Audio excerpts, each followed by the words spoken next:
Welcome to நாத்தனார் kitchen. இன்றைக்கி சுவையான அதிக சத்துக்கள் நிறைந்த ராகி சிகப்பு அவல் கொழுக்கட்டை பண்ண போகிறோம். அதுக்கு முன்னாடி நம்ம சேனலை ஃபஸ்ட் டைம் பார்க்குறவங்களா இருந்தால் நம்மளோட சேனலை சப்ஸ்கிரைப் பண்ணிக்கோங்க. அப்படியே பக்கத்தில் உள்ள ஆல் ஆப்ஷன் பட்டனை ப்ரெஸ் பண்ணிக்கோங்க. அப்போ தான் நாம் போடுற வீடியோக்கள் உங்களுக்கு உடனே நோட்டிஃபிகேஷனாக வரும். தொடர்ந்து நம்ம சேனலுக்கு எல்லோருமே சப்போர்ட் பண்ணுங்கள். வாங்க இப்போ எப்படி பண்ணலான்றதை பார்க்கலாம்.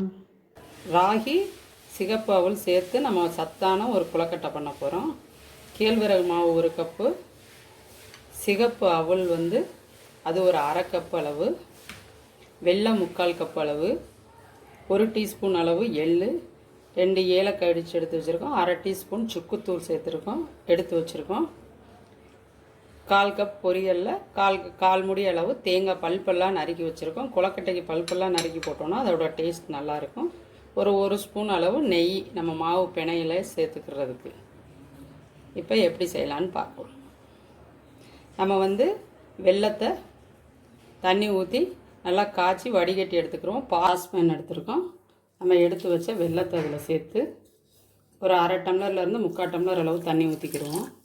திருப்பி மாவு இப்போ செய்யலை தண்ணி பத்தலைன்னா கூட நம்ம சுடு தண்ணி சேர்த்துக்கிறலாம். வெல்லத்தில் அதிகம் சேர்த்துட்டோன்னா அப்புறம் இனிப்பு பத்தாமல் போயிடும், பாதியை வைக்கிற மாதிரி ஆயிரும். இப்போ இதை காய்ச்சி எடுத்துக்கலாம். அது வெல்லம் கரைஞ்சா போதும், இறக்கி வச்சுட்டு வடிகட்டி எடுத்துக்கிறணும். இப்போ வெல்லத்தை ஸ்டவ்வில் வச்சாச்சு. இது நல்லா காயட்டும். இப்போ நம்ம எடுத்து வச்சுருக்கிற சிகப்பவில் மிக்சி ஜாரில் போட்டு நல்லா ரவை பதத்துக்கு அடித்து எடுத்துகிட்டு வந்துக்கிறணும். ரொம்ப நைஸாக அடிக்க தேவையில்லை, ரவை பதத்துக்கு அடித்தாலே போதும். இப்போ அடித்து எடுத்துகிட்டு வந்துக்கிறோம். இப்போ அவலை அடித்து எடுத்துகிட்டு வந்தாச்சு. இந்த மாதிரி ரவை பதத்துக்கு இப்படி அடித்து எடுத்துக்கிறணும். இப்போ ஒரு பவுலில் சேர்த்துக்கிறோம். நம்ம அடிச்சுட்டு இப்போ அவல் கூடையே நம்ம எடுத்து வச்சுருந்த ராகி மாவை சேர்த்துக்கிறோன்னா கேழ்வரகு மாவு. இப்போ இது கூடையே ஒரு பிஞ்ச் அளவு சால்ட் உப்பு, இப்போ இது கூடையே சுக்குத்தூள் ஏலக்காய் தூள் எள்ளு இது எல்லாத்தையுமே சேர்த்துக்கிறணும். இது கூடவே நம்ம சின்னதாக பல்பெல்லாம் நறுக்கிய தேங்காய் பொரிகடலையும் சேர்த்துக்கிறணும். இதை நல்லா மிக்ஸ் பண்ணி விட்டுக்கிறணும்.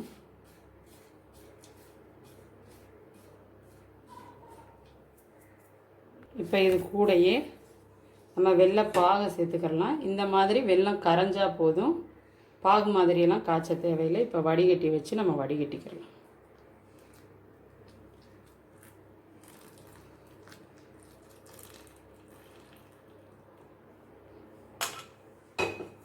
இப்போ மிக்ஸ் பண்ணி விட்டுக்கிறலாம். இப்போ வெள்ளைப்பாகு சூடாக இருக்கிறதுனால நம்ம ஒரு ஸ்பூனை வச்சு நல்லா மிக்ஸ் பண்ணி விட்டுக்கிறோம்.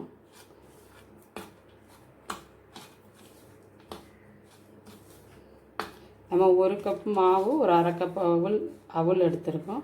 அதுக்கு நான் வெல்லத்தில் 3/4 கப் அளவு தண்ணி சேர்த்துருந்தேன். அந்த இது கொஞ்சம் கரெக்டாக இருக்குது. இன்னும் கொஞ்சம் இறுக்கமாக இருக்கிறதுனால லைட்டாக நம்ம சுடுதண்ணி கொஞ்சம் ஊற்றிக்கிறலாம்.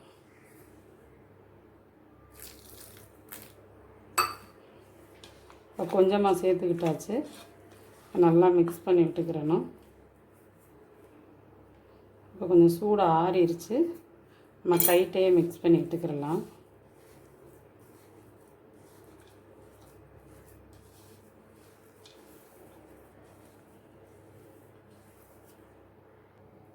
இப்போ கொஞ்சம் நல்லா பிணைஞ்சிக்கிட்டோம்.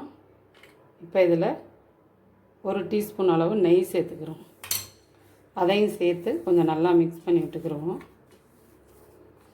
இது கொஞ்சம் நல்லா வாசனையாகவும் இருக்கும், ரொம்பவும் நல்லதும் கூட. இந்த கொழுக்கட்டை ரொம்பவே ஹெல்த்தியான ஒரு ரெசிபி. இது பசங்களுக்கெல்லாம் ஈவினிங் ஸ்நாக்ஸாக கொடுக்கலாம். ரொம்பவே இது நல்லாவும் இருக்கும், ரொம்ப டேஸ்ட் ரொம்ப எல்லாருக்குமே பிடிக்கும். நம்ம ராகி மாவுக்கு கொஞ்சம் ஹீட்டுன்றதுனால நம்ம நெய் தேங்காய் இது சேர்க்குறதுனால அதெல்லாம் கொஞ்சம் குளிர்ச்சி, அது உடம்புக்கு ரொம்ப நல்லது. இந்த அளவுக்கு கொஞ்சம் இறுக்கமாகவே பிணைஞ்சிக்கிறணும், ரொம்ப தளர்வாக இருக்கக்கூடாது. இப்போ நம்ம கொழுக்கட்டைகளாக பிடிச்சிக்கிறலாம். கையில் லைட்டாக நெய் தடவிட்டு நம்மளுக்கு எந்த அளவில் வேணுமோ மாவு அந்த அளவுக்கு எடுத்துக்கிறணும். இது நம்ம அவல் போடாட்டினாலும் அரிசி மாவு கொஞ்சம் சேர்த்துக்கலாம். அவளுக்கு பதிலாக அரிசி மாவு சேர்த்துக்கலாம், இல்லை போடாமையும் செய்யலாம். போடாமல் செஞ்சோன்னா கொழுக்கட்டை நம்ம செஞ்சதுக்கப்புறம் ஆறிடுச்சுன்னா கொஞ்சம் இறுக்கமாக இருக்கும். அதே அரிசி மாவு அவல் சேர்க்கையில் வந்து ரொம்ப சாஃப்டாக இருக்கும். அதனால தான் அதை சேர்க்குறோம். இப்போ இந்த மாதிரி பிடிச்சிக்கிறணும். இது மாதிரியே எல்லாத்தையும் பிடிச்சி எடுத்துக்கலாம். தனியாக இதை ஒரு தட்டில் வச்சிடலாம். இப்போ எல்லா கொழுக்கட்டையுமே நம்ம பிடிச்சி எடுத்தாச்சு. இப்போ இதை நம்ம எப்படி ஆவியில் வேக வைக்கிறதுன்னு பார்க்கலாம். இப்போ இட்லி பாத்திரத்தில் தண்ணி வச்சு தண்ணி கொதிக்க ஆரம்பிச்சிருச்சு. அது மேலே நம்ம இட்லி தட்டை வச்சுக்கிறலாம். இதில் ஆயில் தடவிட்டு அப்படியும் கொழுக்கட்டை வைக்கலாம். ஆனால் துணி போட்டு அவிச்சோன்னா அது ரொம்பவே இன்னும் டேஸ்ட் நல்லாயிருக்கும். நம்ம இப்போ பிடிச்சி வச்ச கொழுக்கட்டையெல்லாம் எடுத்து வச்சுக்கலாம்.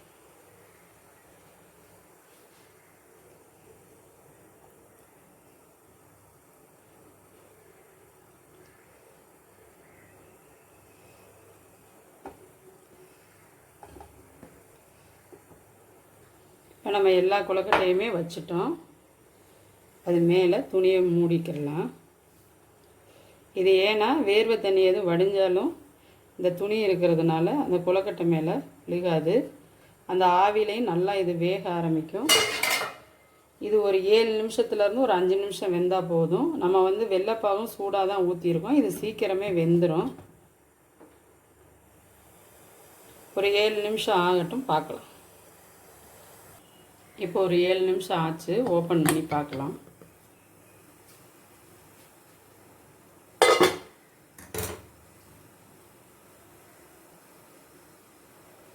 நல்லா வெந்திருக்கு. நம்மளுக்கு வெந்தது தெரியலைன்னா லைட்டாக கத்தி இல்லை இந்த மாதிரி சினுக்கறிக்கு வச்சு குத்தி பார்த்தோன்னா இது கொஞ்சம் ஒட்டாமல் வந்துருச்சுனாலே வெந்துருச்சுன்னு அர்த்தம். அது நல்லா வெந்துருச்சுனாலே அந்த கேழ்விறகு மாவோட வாசனை, அந்த நெய் வெல்லத்தோட ஸ்மெல் நல்லா வர ஆரம்பிச்சிடும். இந்த மாதிரி டார்க்காக நம்ம வைக்கையில் வந்து அந்த மாவோட கலர் லைட்டாக இருந்துச்சு. இது இப்போ கொஞ்சம் சைனிங்காக நல்லா டார்க்காக வெந்துடும். இந்த மாதிரி வந்துட்டாலே வெந்துருச்சுன்னு அர்த்தம். இப்போ ஸ்டவ்வை ஆஃப் பண்ணிடலாம். இப்போ நம்ம கொழுக்கட்டைகளை தனியாக எடுத்து ஆற வச்சுட்டு வேறு பிளேட்டுக்கு மாற்றிக்கிறலாம். இப்போ கொஞ்சம் நல்லா ஆறிடுச்சு. வேறு பிளேட்டுக்கு மாற்றிட்டோம். நம்மளோட சுவையான ராகி அவல் கொழுக்கட்டை ரெடி. உங்களுக்கு இந்த ரெசிபி பிடிச்சிருந்துச்சுன்னா நீங்களும் ட்ரை பண்ணி பார்த்துட்டு லைக் பண்ணுங்கள், ஷேர் பண்ணுங்கள். உங்களோட கருத்துக்களை கமெண்ட் பாக்ஸில் போஸ்ட் பண்ணுங்கள். தொடர்ந்து நம்ம சேனலுக்கு எல்லோரும் சப்போர்ட் பண்ணுங்கள். தேங்க்யூ ஃபார் வாட்சிங்.